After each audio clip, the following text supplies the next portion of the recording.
Our next guest is leading the efforts to secure this country's borders. Please welcome to the stage Tom Homan, the United States Border Czar.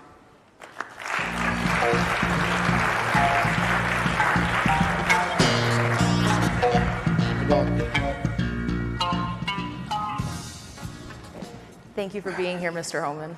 Yeah. So I want to start off by talking about something that you and other leaders at ICE have said about how ICE carries out its arrests, that these arrests are targeted, but we're seeing more and more cases of U.S. citizens being arrested. I want to ask you, what is the criteria for ICE agents out in the field when they're making these arrests? Well, look, the data is clear on that. Every morning on the way to the White House, I look at 22 pages of data. Mm-hmm. Here's what a lot of the media is not telling you. Is 70%, 70, of everybody ICE arrests are classified criminals. Either they have criminal... Sorry, because you've said that before, but that doesn't match up with the data that ICE shares with Congress in that bi-monthly report. First of all, the data is behind, but second of all, it's how you read the raw data. So what we classify as criminals, to make clear, those with criminal convictions or those pending criminal charges, which means we found them in jail. That's what we classify as criminals. Other people will classify, well, if you're not got a conviction, you're not a criminal. But the majority are criminals, and the data proves it. And who are the other 30, 35%? These are national security threats who don't have criminal histories. Most national security threats are laying low to do whatever they're going to do, so they don't have a lot of criminal convictions. They're also fugitives, and that's what no one talks about. A lot of the people we're looking for have final orders of removal. They had due process at great taxpayer expense and were ordered removed and didn't leave. There's 1.4 million of them, and we're looking for them too. So we are prioritizing public safety threats and national security threats, but as I said from the beginning, if you're in the United States illegally, you're not off the table. If we find you, we're going to arrest you. How many people with final orders of removal, there's 1.4 million, I believe it was said at the start of this administration, right. How many of those people have you arrested and removed so far? Look at the numbers this morning. The total number of removes have run around 548,000 between CBP and people ICE. With the final orders? No. These are criminals, and this is everybody combined. I don't have the final order broken down separately, but it's over 500,000 removals. And if you extrapolate, and that's not, I just count to January 20th to now. We're not counting the first 4 months. We're just counting under Trump's presidency. So we'll be hitting, by the time the end of the year, we'll be over 600,000 deportations.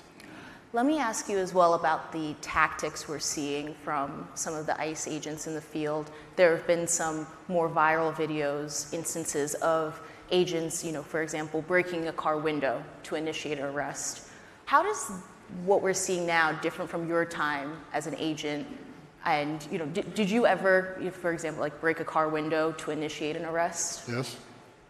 I mean, we're doing the same thing we've done for 40 years. Yeah. I mean, the difference is right now, ICE officers are under great threat, over 1,000% increase in attacks. So, they're out there doing a very dangerous job, surrounded by many protesters. And you have the right to protest all you want. But when you turn to criminal and you start throwing stuff at ICE, like in LA, Molotov cocktails and weapons being used against ICE, these men and women are putting themselves at great risk. So it's a no-nonsense game, so they're being very careful and very quick. They're not going to just hang out surrounded by 50 protesters. They're going to make a quick arrest, quick absence to do the processing and draw down the case. And for ICE agents going out in the field now, there's a big hiring spree at the agency. But there's also been reports of rollbacks of different training requirements, physical fitness requirements, Spanish language testing, or proficiency. Do you have any concerns that the newer agents will be going into the field less prepared than previous classes? I'm concerned that every agent is fully trained in immigration law, Fourth Amendment training. And there has to be some sort of physical agility because it's a tough job, and as you can see, there's a lot going on out there.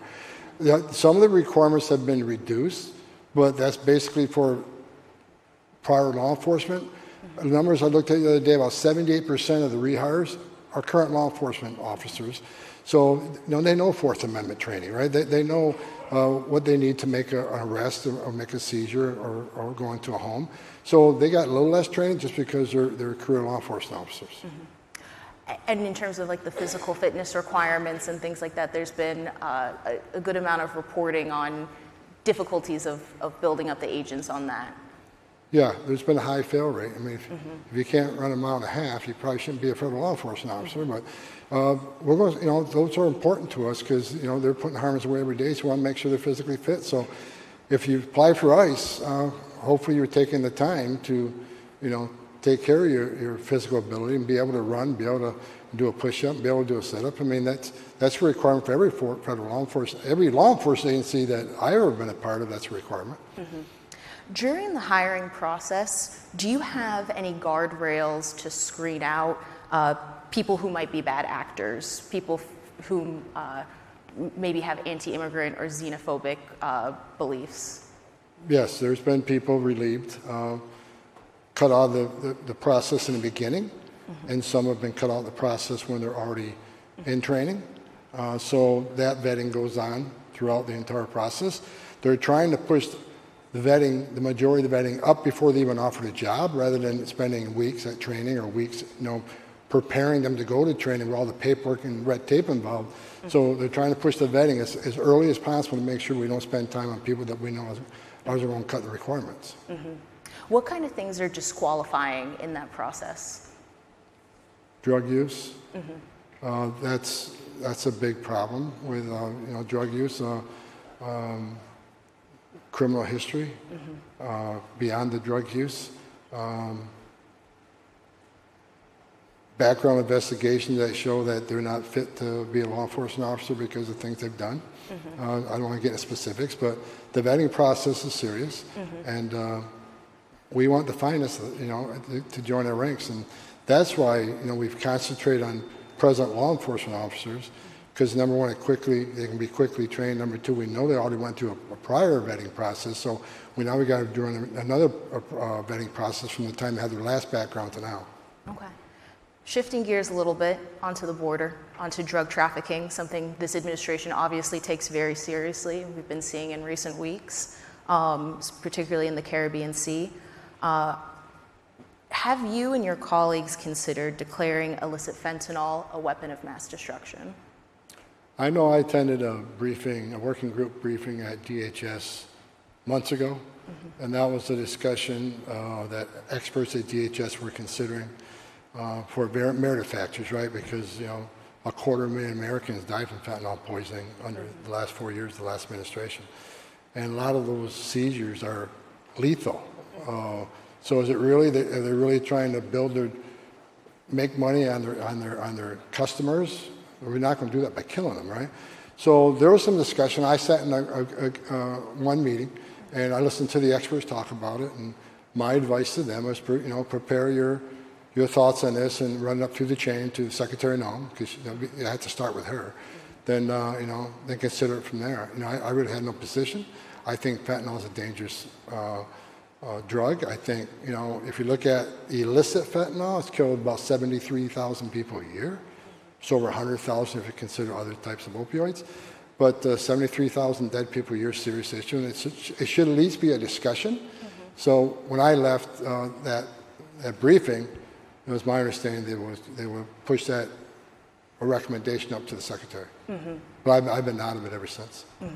No, that makes sense. And if you could just talk a little bit about this next frontier we're in, or it feels like we're in when it comes to drug trafficking, now that the border is secure. I think you've said the most secure you've seen in your tenure.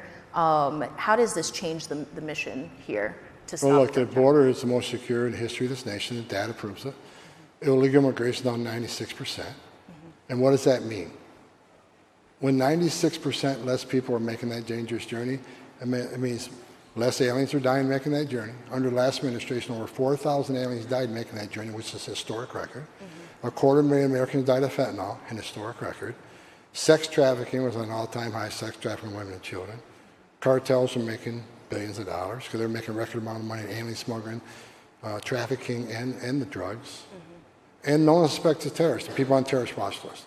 Under Trump 45, we had 14 on the southern border that we arrested. Under the last administration, over 400, right? But my biggest concern over the last 4 years, we had 2.1 million known gotaways. And what's a gotaway? That's somebody that was captured on video, drone traffic, sensor traffic. Traffic was recorded of somebody that crossed that border illegally. We don't know who they are. They weren't arrested. They weren't fingerprinted. They weren't vetted. We don't know who they are, where they came from, why they're here, or where they are now.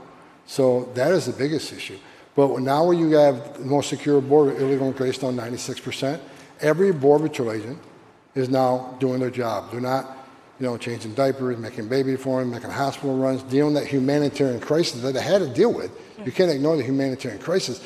But many days, up to 70% of agents were off the line doing this humanitarian stuff, which when you leave 30% of law enforcement personnel on the line, that's when you had all this other bad stuff happen. Because the cartels create gaps in the system. Okay, well, we'll run a group of 200 family units through this area. Border Patrol's going to get tied up dealing with this family group.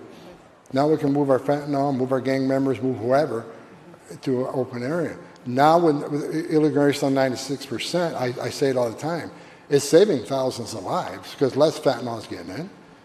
The sex trafficking is way down. And, we can actually control who's coming in, what's coming in.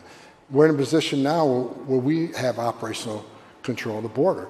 And that is meaningful. I think what happened in the last 4 years, where 10.5 million people came to our border, with 2.1 million gotaways, was the biggest national security failure I've seen in this nation. How long do you want to see this continued partnership between DOD and its components and DHS at the border? As long as it takes. I mean, I think DOD's been defending other countries' borders for decades. Now they're defending our border. I think it makes sense. They're not immigration officers, not enforcing immigration law, but they're doing jobs that don't require immigration authority. They don't require a badge and gun to do immigration authority. They're running radars. They're looking at intelligence reports. They're reporting, activity here that Border Patrol quickly respond to. So they're helping with infrastructure, putting up border barriers, things that don't require immigration authority. They've been a great help. They're a big part of why we have the most secure border in the history of the nation right now. And getting back to ICE, ICE deserves some credit too, why we have the most secure border in the nation. They're sending a strong message right now that there are consequences for entering this country illegally, which is a crime. There are consequences for committing crimes after you're here illegally. There are consequences for ignoring a judge's order deportation. The whole world sees what's happening right now with ICE, 1,000 teams across the United States every day. They know there's consequences, so the most vulnerable people in the world aren't giving cartels their life savings to swim across the river and try to enter a country when they know there are consequences. So I think ICE deserves a lot of credit with the men and women of the Border Patrol, why we have the most secure border. I'm really sorry, Mr. Homan, that's all the time we have for today. Thank you so much for being here. Thank you.